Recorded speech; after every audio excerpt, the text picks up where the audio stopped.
ಸ್ನೇಹಿತರೆ, ಬೆಳ್ಳಂಬೆಳಗ್ಗೆ ಕರ್ನಾಟಕ ಪಾಲಿಗೆ ಮತ್ತೊಂದು ಕರಾಳ ದಿನ, ಮತ್ತೊಂದು ಬಸ್ ದುರಂತ.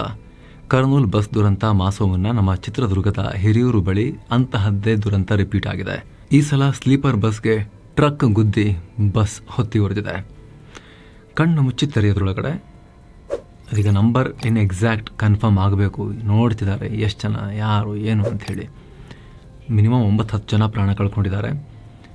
ಸಮ್ ರಿಪೋರ್ಟ್ಸ್ 15-16 ಸಾವಿನ ಸಂಖ್ಯೆ ಅಂತಲೂ ಹೇಳ್ತಿದ್ದಾರೆ. ಆದಷ್ಟು ಶೀಘ್ರದಲ್ಲಿ ಕನ್ಫರ್ಮ್ ಆಗ್ಬೋದು ಇದು. ಆದರೆ ಅಫಿಷಿಯಲ್ ನಂಬರ್ಸ್ ಇನ್ನಷ್ಟೇ ಬರಬೇಕು. ಒಟ್ಟಿನಲ್ಲಿ ದೊಡ್ಡ ಸಂಖ್ಯೆಯ ಜನರು ಪ್ರಾಣ ಹೋಗಿದೆ. ಗಾಢ ನಿದ್ದೆಯಲ್ಲಿದ್ದವರು ಆ ಬೆಂಕಿಯ ಜ್ವಾಲೆಗೆ ಸಿಲುಕಿ ಬೂದಿಯಾಗಿದ್ದಾರೆ, ಅಸ್ಥಿಪಂಜರಾಗಿದ್ದಾರೆ. ಹಾಗಿದ್ರೆ ಅಸಲಿಗೆ ಅಲ್ಲಿ ಆಗಿದ್ದೇನೋ? ಒಂದು ಲಾರಿ ಬಲವಾದ ಡಿವೈಡರ್ನ ಹಾರಿಸಿ ಬಸ್ಗೆ ಗುದ್ದೋದು ಅಂದರೆ ಏನರ್ಥ? ಸ್ಲೀಪರ್ ಕೋಚ್ ಬಸ್ಗಳು ಯಾಕೆ ಇಷ್ಟು ಬೇಗ ಬೆಂಕಿಯ ಉಂಡೆ ಆಗ್ತಿವೆ? 3 ಗಂಟೆಗೆ ಸರಿಯಾಗಿ ಇಂತಹದ್ದೇ ಘಟನೆ ಬೆಳಗಿನ ಜಾವನೇ ಯಾಕೆ ಆಗ್ತಾ ಇದೆ? ಬನ್ನಿ ಈ ದುರಂತದ ಕಂಪ್ಲೀಟ್ ಡೀಟೇಲ್ಸ್, ಗ್ರೌಂಡ್ ರಿಯಾಲಿಟಿ ಮತ್ತು ಇದರ ಹಿಂದಿರೋ ಭಯಾನಕ ಸತ್ಯಗಳನ್ನು ಇವತ್ತಿನ ವಿಡಿಯೋದಲ್ಲಿ ಎಳೆಯಾಗಿ ನಿಮ್ಮ ಮುಂದೆ ನಾವು ಬಿಚ್ಚಿಡ್ತೇವೆ. ಘಟನೆ ನಡೆದಿದ್ದು ಎಲ್ಲಿ, ಯಾವಾಗ? ಮೊದಲಿಗೆ ಈ ಘಟನೆ ಎಕ್ಸಾಕ್ಟ್ ಆಗಿ ನಡೆದಿದ್ದು ಎಲ್ಲಿ ಅಂತ ನೋಡೋಣ. ಟೈಮ್ ಸುಮಾರು ಬೆಳಗಿನ ಜಾವ 3 ಗಂಟೆ. ನಿಮ್ಗೆ ಗೊತ್ತಿರಲಿ, ಇದು ಹೈವೇಗಳಲ್ಲಿ ಅತ್ಯಂತ ಅಪಾಯಕಾರಿ ಟೈಮ್. ಯಾಕಂದರೆ ಡ್ರೈವರ್ಗಳಿಗೆ ಅತಿ ಹೆಚ್ಚು ನಿದ್ದೆ ಬರೋ ಟೈಮ್ ಕೂಡ ಇದೆ. ಸ್ಥಳ ಚಿತ್ರದುರ್ಗ ಜಿಲ್ಲೆ ಹಿರಿಯೂರು ತಾಲೂಕು. ಅಲ್ಲಿರೋ ಗೊರ್ಲತ್ತು ಕ್ರಾಸ್ ಬಳಿ ಇರೋ ನ್ಯಾಷನಲ್ ಹೈವೇ 48 ಅಂದರೆ ಪುಣೆ ಬೆಂಗಳೂರು ರಸ್ತೆ. ಸಾಮಾನ್ಯವಾಗಿ ಈ ರಸ್ತೆ ಸಿಕ್ಕಾಪಟ್ಟೆ ಸ್ಮೂತ್ ಇರುತ್ತೆ. ವಾಹನಗಳು 100-120 ಕಿಲೋಮೀಟರ್ ಸ್ಪೀಡ್ನಲ್ಲಿ ನುಗ್ತಾ ಇರ್ತವೆ. ಸೊ ಬೆಂಗಳೂರಿಂದ ಶಿವಮೊಗ್ಗ ಮತ್ತು ಗೋಕರ್ಣ ಕಡೆಗೆ ಒಂದು ಖಾಸಗಿ ಸ್ಲೀಪರ್ ಬಸ್ ಹೋಗ್ತಾ ಇತ್ತು.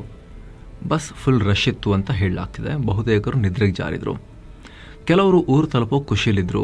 ಕ್ರಿಸ್ಮಸ್ ರಜೆ, ನ್ಯೂ ಇಯರ್, ಹೊಸ ವರ್ಷ, ನಮ್ಮ ಜೀವನದಲ್ಲಿ ಹೊಸತೇನೋ ಆಗ್ತಾ ಇದೆ ಅನ್ನೋ ಒಂದು ಮೈಂಡ್ ಸೆಟ್ನಲ್ಲಿ ಹೋಗ್ತಾ ಇದ್ರು. ಆದರೆ ವಿಧಿ ಆಟ ಬೇರೆ ಇತ್ತು.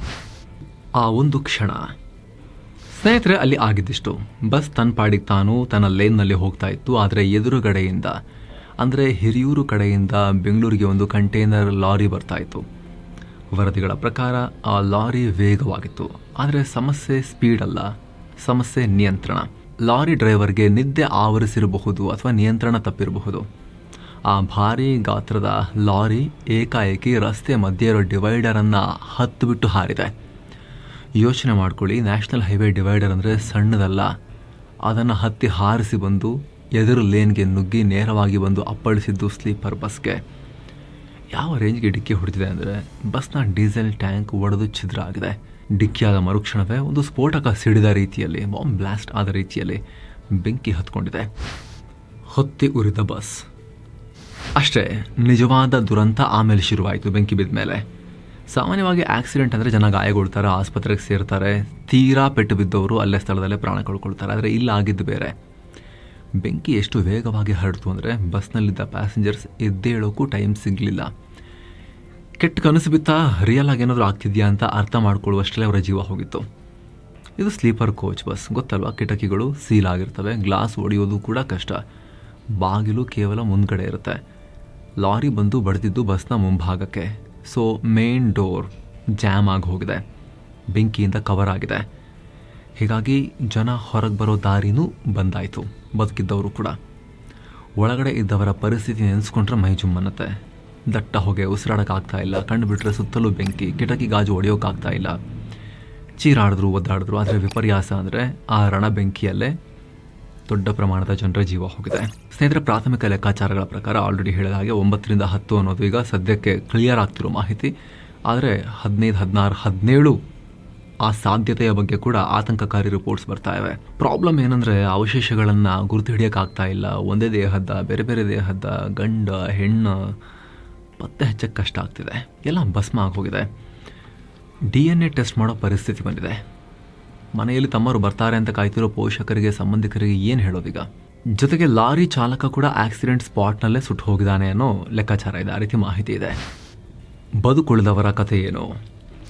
ಇಷ್ಟೆಲ್ಲಾದರೂ ಕೂಡ ಕೆಲವರು ಅದೃಷ್ಟವಶಾತ್ ಬದುಕುಳಿದಿದ್ದಾರೆ. ಸುಮಾರು 8ರಿಂದ 10 ಜನ ಹೇಗೋ ಒಡೆದಿರೋ ಕಿಟಕಿ ಗಾಜುಗಳಿಂದೆಲ್ಲ ಹಾರಿ ಎಮರ್ಜೆನ್ಸಿ ಎಕ್ಸಿಟ್ ಮೂಲಕ ಹಾರಿ ಹೊರಗೆ ಬಂದಿದ್ದಾರೆ. ಅದೃಷ್ಟ ಇದೆ. ಆ್ಯಕ್ಚುಲಿ ಬಸ್ ಅನಾಹುತ ಆದಾಗ ತುಂಬ ಕಷ್ಟ. ಲಾಸ್ಟ್ ಟೈಮ್ ಎಲ್ಲ ನೋಡಿದ್ವಲ್ಲ, ಆಲ್ಮೋಸ್ಟ್ ಎಲ್ಲರೂ ಕೂಡ ಪ್ರಾಣ ಕಳ್ಕೊಂಡಿರೋ ಘಟನೆಗಳಾಗಿದ್ದಾವೆ. ಇಲ್ಲಿ ಅಟ್ಲೀಸ್ಟ್ 8ರಿಂದ 10 ಜನ ಹೇಗೋ ಅದೃಷ್ಟವಶಾತ್ ಅವರು ಸಾಹಸ ತೋರಿ ಪ್ರಾಣ ಉಳಿಸ್ಕೊಂಡಿದ್ದಾರೆ. ಕೆಲವರಿಗೆ ಸುಟ್ಟ ಗಾಯಗಳಾಗಿವೆ, ಕೆಲವರಿಗೆ ಫ್ರ್ಯಾಕ್ಚರ್ಸ್ ಆಗಿವೆ. ಹಿರಿಯೂರು ತಾಲೂಕು ಆಸ್ಪತ್ರೆ ಮತ್ತು ಚಿತ್ರದುರ್ಗದ ಜಿಲ್ಲಾ ಆಸ್ಪತ್ರೆಗೆ ಶಿಫ್ಟ್ ಮಾಡಲಾಗಿದೆ. ಆಕ್ಸಿಡೆಂಟ್ ಆಗಿದ್ದು ಯಾಕೆ? ಇದು ಆಕ್ಸಿಡೆಂಟಾ ಅಥವಾ ಕೊಲೆನಾ? ಯಾಕೆ ಈ ರೀತಿ ಕೇಳ್ತಾ ಇದ್ದೀವಿ ಅಂದರೆ ಹೈವೇಗಳಲ್ಲಿ ನಡೀತಿರೋ ಇಂಥ ಘಟನೆಗಳಿಗೆ ಮುಖ್ಯ ಕಾರಣ ನಿರ್ಲಕ್ಷ್ಯ. ಈ ಕೇಸ್ನಲ್ಲಿ ಪ್ರಾಥಮಿಕವಾಗಿ ಕೇಳಿಬರ್ತಿರೋದು ಲಾರಿ ಡ್ರೈವರ್ನ ನಿದ್ದೆ. ಇಲ್ಲಿ ಒಂದು ಸೈಂಟಿಫಿಕ್ ವಿಚಾರ ಮಾತಾಡಲೇಬೇಕು. ಇದನ್ನು ಸರ್ಕೇಡಿಯನ್ ರಿದಮ್ ಅಥವಾ ದೇಹದ ಗಡಿಯಾರ ಅಂತಾರೆ. ರಾತ್ರಿ 2 ಗಂಟೆಯಿಂದ ಬೆಳಗಿನ ಜಾವ 4 ಗಂಟೆ ಆ ಟೈಮ್ನಲ್ಲಿ ಮನುಷ್ಯನ ಮೆದುಳು ಕನಿಷ್ಠ ಮಟ್ಟಕ್ಕೆ ಕೆಲಸ ಮಾಡ್ತಾ ಇರುತ್ತೆ. ಇದನ್ನು ಹೈವೇ ಭಾಷೆಯಲ್ಲಿ ಝಾಂಬಿ ಟೈಮ್ ಅಂತಾರೆ. ಈ ಟೈಮ್ನಲ್ಲಿ ಮನುಷ್ಯರಿಗೆ ಅತಿ ಹೆಚ್ಚು ನಿದ್ದೆ ಬರುತ್ತೆ, ಬಾಡಿ ರೆಸ್ಟ್ ಕೇಳುತ್ತೆ. ಇದನ್ನು ಹೈವೇ ಹಿಪ್ನಾಸಿಸ್ ಅಂತಲೂ ಕರಿಬೋದು.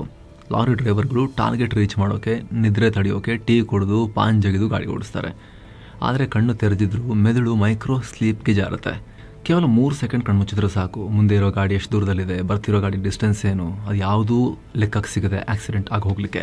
ಬಹುಶಃ ಇಲ್ಲೂ ಅದೇ ಆಗಿದ್ದು. ಚಾಲಕನ ಒಂದು ಕ್ಷಣದ ತೂಕಡಿಕೆ ಇವತ್ತು 10 ಜನರ ಮನೆಯ ದೀಪ ಆರಿಸಿದೆ. ಲಾರಿ ಚಾಲಕ ಕೂಡ ಕ್ಯಾಬಿನ್ನಲ್ಲೇ ಸಿಲುಕಿ ಅಲ್ಲೇ ಪ್ರಾಣ ಕಳ್ಕೊಂಡಿದ್ದಾನೆ ಅನ್ನೋ ಮಾಹಿತಿ ಬರ್ತಾ ಇದೆ. ಸ್ಲೀಪರ್ ಬಸ್ಗಳ ಸೇಫ್ಟಿ ಪ್ರಶ್ನೆ ಇನ್ನೊಂದು ಪ್ರಮುಖ ವಿಚಾರ ಚರ್ಚೆ ಮಾಡಲೇಬೇಕು. ಸ್ಲೀಪರ್ ಬಸ್ಗಳ ಸೇಫ್ಟಿ. ಈಗ ನೋಡಿ, ಸ್ಲೀಪರ್ ಬಸ್ಗಳಲ್ಲಿ ಎಕ್ಸಿಟ್ ಇರೋದು ಕಮ್ಮಿ. ಕಿಟಕಿಗಳು ತುಂಬ ಚಿಕ್ಕದು ಅಥವಾ ಸೀಲ್ ಆಗಿರ್ತವೆ.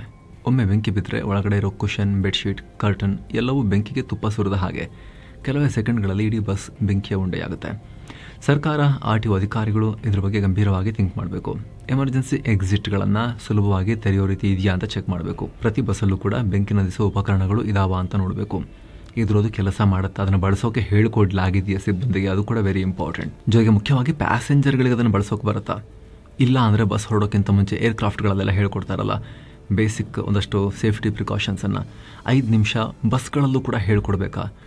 ಎಸ್ಪೆಷಲಿ ಯಾರು ಆ ಸಿಲಿಂಡರ್ಗಳ ಅಕ್ಕಪಕ್ಕದಲ್ಲಿರ್ತಾರೆ ಅವ್ರಿಗಾದರೂ ಹೇಳ್ಕೊಡ್ಬೇಕಾ? ಬೇಸಿಕ್ ಒಂದು 2 ನಿಮಿಷಗಳ ಬ್ರೀಫ್ ಆದರೂ ಕೊಡಬೇಕಾ? ಇದ್ರ ಬಗ್ಗೆ ಥಿಂಕ್ ಮಾಡಬೇಕು. ಕೇವಲ ಫೈರ್ ಎಕ್ಸ್ಟಿಂಗ್ವಿಷರ್ನ ಬಳಸೋದು ಮಾತ್ರ ಅಲ್ಲ, ಎಮರ್ಜೆನ್ಸಿ ಎಕ್ಸಿಟ್ ಎಲ್ಲಿದೆ, ತೆಗೆಯೋದು ಹೆಂಗೆ, ಹೊರಗೆ ಹೋಗೋದು ಹೇಗೆ, ಅದನ್ನು ಕೂಡ ಹೇಳ್ಕೊಡ್ಬೇಕು. ಇಲ್ಲ ಅಂದರೆ ಇವತ್ತು ಚಿತ್ರದುರ್ಗದಲ್ಲಿ, ಲಾಸ್ಟ್ ಟೈಮ್ ಆಂಧ್ರದಲ್ಲಿ, ನೆಕ್ಸ್ಟ್ ಇನ್ನೊಂದು ಕಡೆ ಈ ಥರ ಆಗ್ತಾನೆ ಇರುತ್ತೆ ಅಷ್ಟೇ. ತನಿಖೆ ಏನಂತ ಇದೆ? ಪೊಲೀಸ್ ಹಿರಿಯ ಅಧಿಕಾರಿಗಳು, SP ಎಲ್ಲರೂ ಸ್ಪಾಟ್ಗೆ ವಿಸಿಟ್ ಮಾಡಿದ್ದಾರೆ. ಫಾರೆನ್ಸಿಕ್ ಟೀಮ್ ಕೂಡ ಸ್ಥಳಕ್ಕೆ ಹೋಗಿದೆ. ಆಗಲೇ ಹೇಳಿದ ಹಾಗೆ ದೇಹಗಳ ಗುರುತು ಪತ್ತೆ ಹಚ್ಚೋದೇ ಸಾಹಸ ಆಗಿದೆ. ಮುಖ್ಯಮಂತ್ರಿ ಮತ್ತು ಸಚಿವರುಗಳು ಕೂಡ ಘಟನೆಗೆ ಆಘಾತ ವ್ಯಕ್ತಪಡಿಸಿದ್ದಾರೆ. ಪರಿಹಾರ ಘೋಷಣೆ ಕೂಡ ಆಗುತ್ತೆ ಸ್ವಲ್ಪ ಟೈಮ್ನಲ್ಲಿ. ಆದರೆ ಹೋದ ಜೀವ ವಾಪಸ್ ಬರುತ್ತಾ ಅನ್ನೋದೇ ಪ್ರಶ್ನೆ.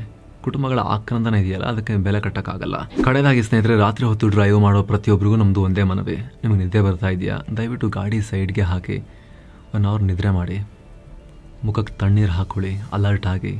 ಕಾಫಿ ಕುಡಿತೀರಾ ಕುಡೀರಿ, ಟೀ ಕುಡಿತೀರಾ ಕುಡೀರಿ. ಅಲರ್ಟ್ ಸ್ಟೇಟಲ್ಲಿ ಮಾತ್ರ ಡ್ರೈವ್ ಮಾಡಿ. ಸ್ವಲ್ಪ ದೂರ ಹೋಗ್ಬೇಡೋಣ ಅಂತ ಗಾಡಿ ಓಡಿಸ್ಬೇಡಿ. 1 ಅವರ್ ಲೇಟ್ ಆದರೆ ಪ್ರಪಂಚ ಮುಳುಗಲ್ಲ.